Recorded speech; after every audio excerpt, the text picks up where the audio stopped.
Tak tahu nak makan apa? Hari ni, I nak share resepi spaghetti bolognese yang sangat mudah untuk dibuat dekat rumah. This is actually one of my comfort food bila I tak tahu nak makan apa. Simple, creamy dan paling penting sedap. First, kita rebus spaghetti dulu. Masukkan sedikit garam dan minyak dalam air rebusan supaya spaghetti tak melekat.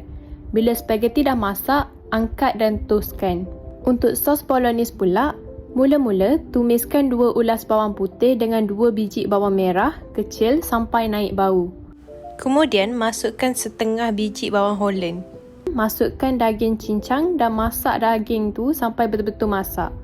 Lepas tu, masukkan sedikit ground black pepper dan white pepper untuk bagi rasa lebih wangi. Masukkan carrot yang dah dipotong dadu dan sedikit cili untuk bagi rasa yang lebih menarik. Dan masukkan sedikit garam. Kemudian, masukkan sos pasta tomato prego. Sos prego ni memang salah satu bahan favourite I sebab rasa dia dah cukup sedap dan memudahkan kita buat spaghetti bolognese dekat rumah. Kacau semua bahan sampai sebati, kemudian masukkan setengah tin air. Tambahkan chicken seasoning dan sedikit sebut perasa. Kalau kuah terlalu pekat, boleh tambah sedikit air ikut kepekatan yang kita suka. Untuk bagi rasa lebih creamy, masukkan sedikit fresh milk. Lepas tu, masukkan mixed herb dan sekeping cheddar cheese. Kacau sampai cheese cair dan semua bahan sebati. And finally, our spaghetti bolognese is ready. Simple sangat nak buat tapi rasa dia memang comforting dan sedap.